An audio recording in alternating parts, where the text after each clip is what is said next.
Hey folks, it's Mark from the Safe House. We're going to talk about a subject I get a lot of calls about, and it's a topic called side bolt pressure. And it happens mainly on American Security ESL series locks. So it comes in two versions now, an ESL 5, which is a swing bolt, and then we have an ESL 10, which is a draw bolt. And a draw bolt, I'll do this on my little demo lock.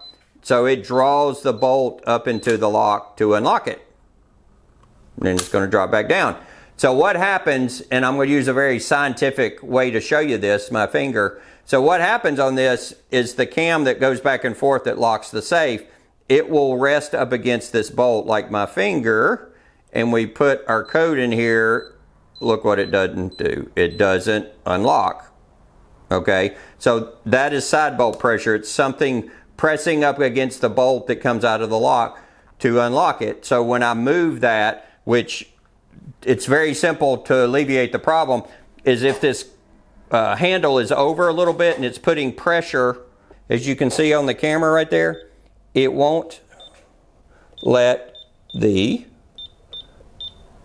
safe unlock. You'll hear it beep and it won't unlock. So when I move it over, if you can see just that slight little movement there, and I put my code back in it, it unlocks. So that's called side bolt pressure.